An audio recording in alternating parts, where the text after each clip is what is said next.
Well, hello everyone, and welcome to our 2026 AHIP Overview session. This isn't going to take too long. For those of you that are here live, we will have a Q&A after the fact. As we go, feel free to add questions to the chat. I'll come back and answer those. If you're watching this after the fact on YouTube, that's also completely fine. If you have questions, make sure you reach out to our team, and we'll be happy to help you get through this really important certification that we have to do every year. So there's actually two certifications that you can do. AHIP is the predominant one.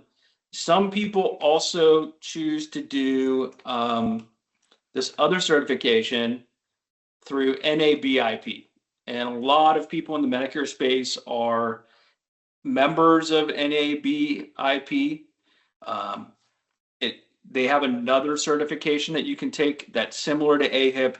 It takes roughly the same time, and it's right here, Medicare Advantage certification. You can take either. Now, the one thing is all of our carriers, for the most part, accept the AHIP, where as of right now, not every carrier accepts NABIP. So most of our people that do this one do AHIP as well. Yes, double the certification, but also double the learning, right? Double the expertise. NABIP is going to word things a little bit differently. So there is an opportunity there if you want to spend the time and the money. It's also a great Medicare Advantage certification accepted by many, many national carriers. But for today, we're going to predominantly focus on the AHIP, kind of give you some tips, tell you what we learned from doing it ourselves, and hopefully make your AHIP process easier and very efficient, very effective as you go. So first and foremost, you should have all gotten an email from TLC as affiliates that includes a very specific link that we want you to use in order to go to AHIP.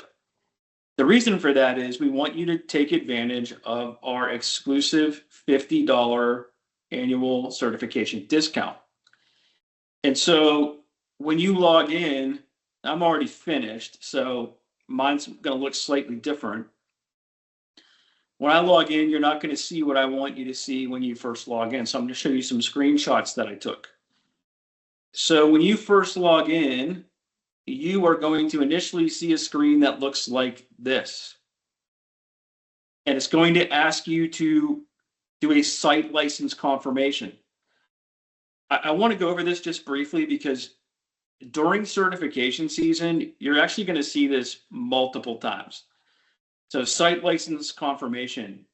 For some of the carriers, in order to transfer your results, they're going to make you log into your AHIP account and do this very same thing. Change from your default AHIP login right here to a specific AHIP login, which in this case, we're looking for the TLC Insurance Group site so that you get that $50 discount. When you click continue, right down here, I don't like how this is set up. The logout button is way more prominent than the button we want you to click, which is continue right here. So you're going to click continue, and then that screen's going to go away, and you're going to get to a landing page that looks like this.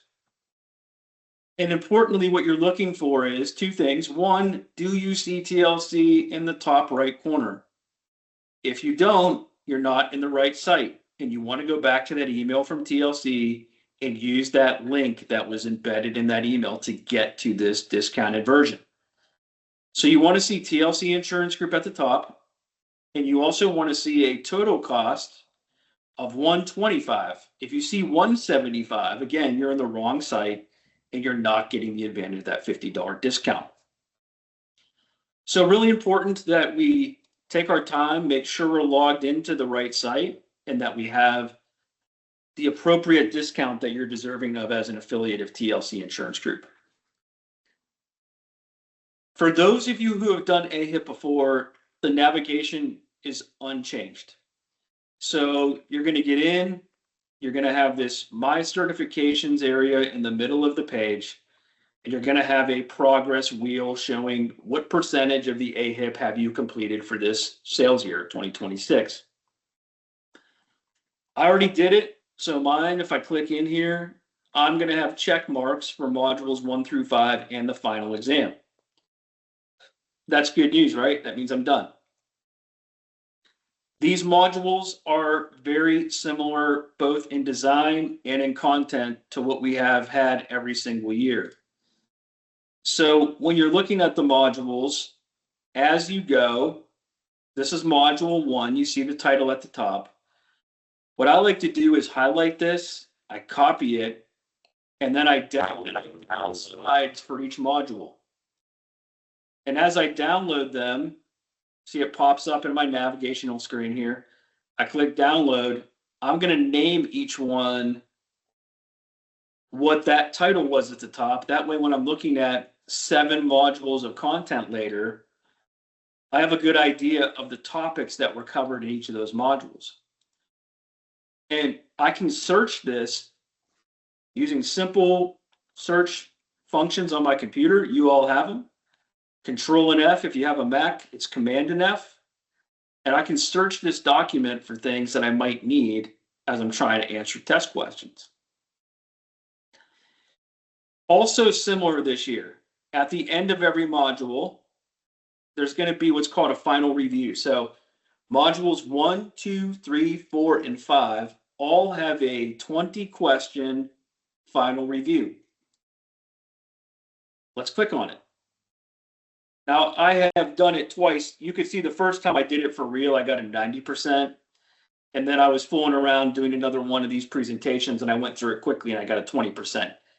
These do not count. So these 20-question final reviews at the end of each module do not count. However, it's important more than anything else that you try to answer all 20 questions. And what I like to do is I copy and paste these practice questions right into a Word doc. And the reason for that is these practice questions are overwhelmingly the same questions that they're going to ask you on the final exam. And when you copy and paste them into a Word doc, once I submit, I'm not going to do it again because I don't want to have too many bad attempts on here. But once they score it, so I got a 90, they're going to show me on the screen at that point which ones I got wrong, and they're going to give me not the right answer, but they're going to give me specifics as to why that question was answered incorrectly. So then I can basically create my own study guide of these practice questions that I can then in turn use on the final exam of the AHIP. And what you end up with over time, I've been doing this now for 5 years. These are all the questions and answers that I've taken from practice questions over the last 5 years. I have 40 pages of practice questions that I can then search by word, by name, if I'm struggling to answer that on the final exam. Really great way to organize yourself a very, very productive study guide. So you're going to repeat that process 5 times. Let me navigate back. I'm going to do that for module 1, download the content, go through the module, answer the 20 review questions, copy and paste those, make sure I know the right answer for all those. I'm going to do that for module 2, module 3, module 4, module 5, and then I'm going to take the 50-question final exam. So there are 5 20-question reviews that are not graded leading up to the first 50-question test that is graded. The 50-question test that is graded, you only get 3 attempts to get a 90% or better. After 3 attempts, you have 2 choices. Don't sell Medicare next year or this AHIP. Pay another $125 to take it again. But the problem with that is there's some carriers that if you have 3 failed attempts, they can actually see that on your record, on your transcript, and they will not let you write their products. So if you get nothing else out of this webinar, if you fail the AHIP initial final exam, the 50-question final exam one time, please reach out to us. Please don't be embarrassed. We've all misread questions and not gotten a 90% before. Do not make a second and third attempt without talking to us prior to doing so, please. We don't want any of our agents, especially those of you that are taking the time to attend our webinars, to watch these things after the fact on YouTube. You're investing in yourself. Please do not be embarrassed on this or any carrier certification if you don't pass it the first time and you need a little bit of coaching. I can't take the test with you. Our team can't take the test with you, but we can go over some strategies, maybe help you identify what didn't go right that first time.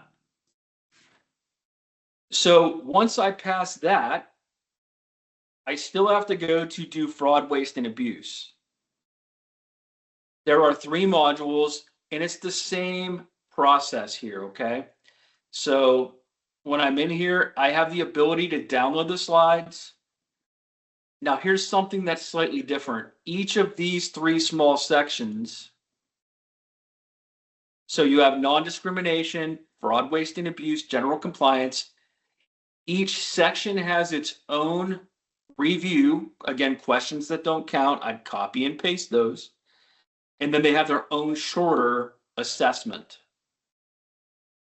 These are things that, many of you are going to know fraud, waste, and abuse just from your insurance industry life. You're going to know generally the general compliance. I find the non-discrimination questions to be very, very specific to the module content. So I always double check them with those slides that I download, okay? Once we're done with these 3 sections, what I'd like for you to do is go to your certificate, print it out, and celebrate the fact that you completed it. But if you would, also send it to me.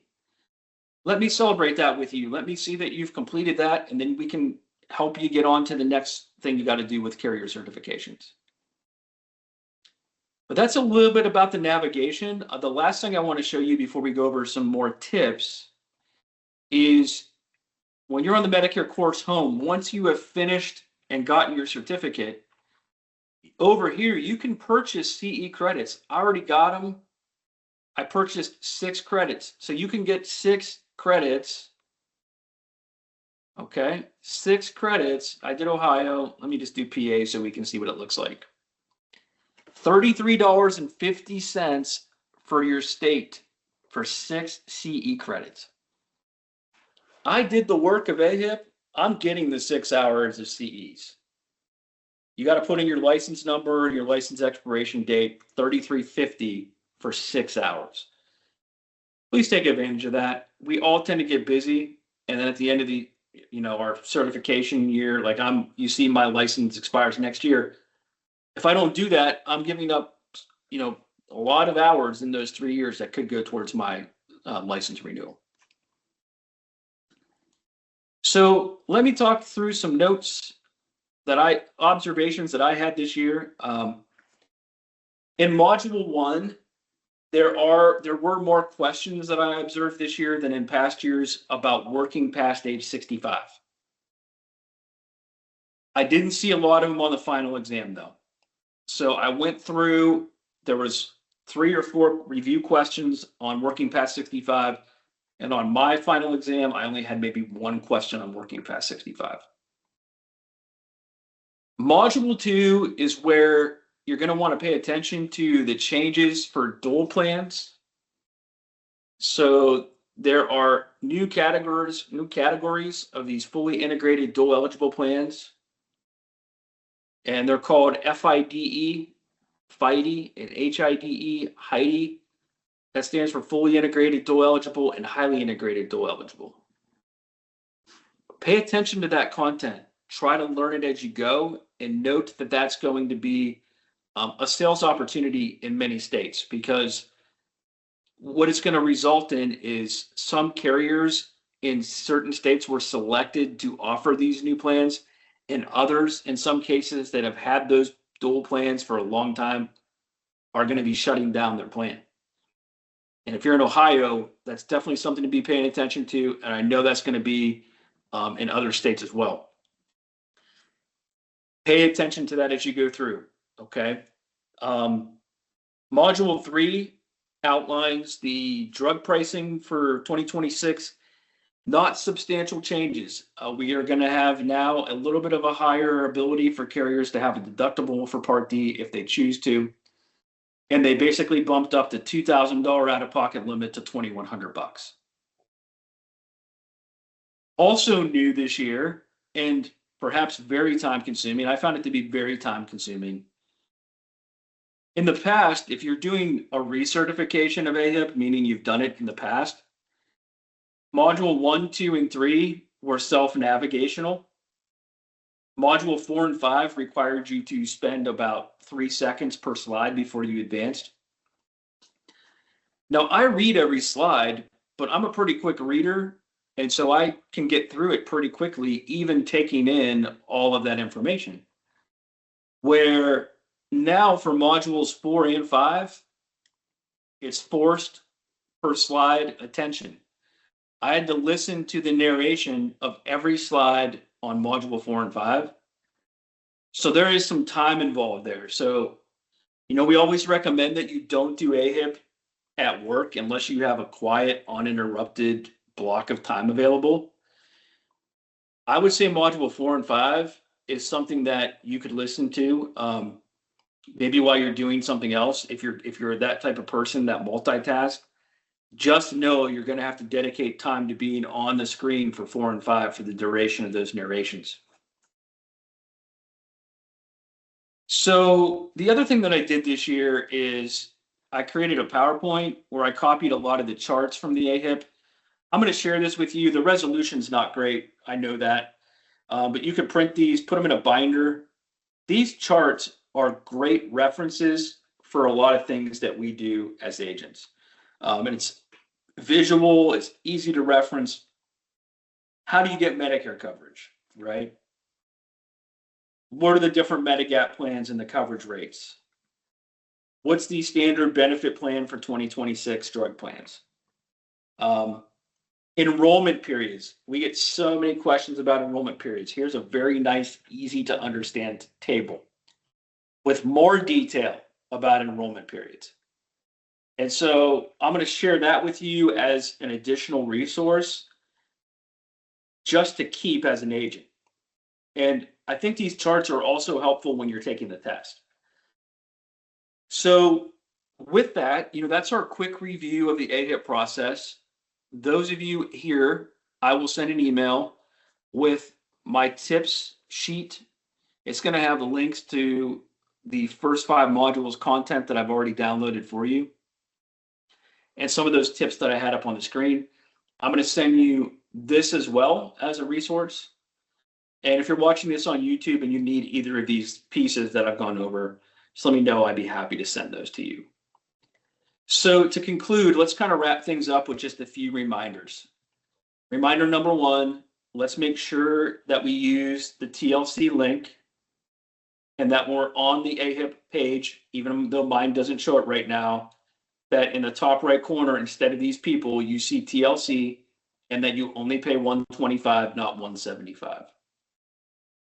Tip number 2, let's make sure as we go, we download all of the content for each module. Keep those in a folder, not just for taking your AHIP test, but as very, very good points of reference throughout the entire year. We get asked a lot of questions about compliance. Well, where do we get compliance knowledge? It's in here. It's in module 4 of the AHIP. So these module content pieces are valuable to keep you around as an agent. Okay. Tip number 3, as you go, as you do the reviews, copy and paste those questions, try to answer them correctly. Any of the ones that you get wrong, try to go ahead and identify what the right answer should have been and keep that as a study guide. Tip number 4, don't forget about the CE credits. Let's make sure we get that. You did the work, pay the $33.50, get your CE credits. You did it, you earned it, take that, it's yours.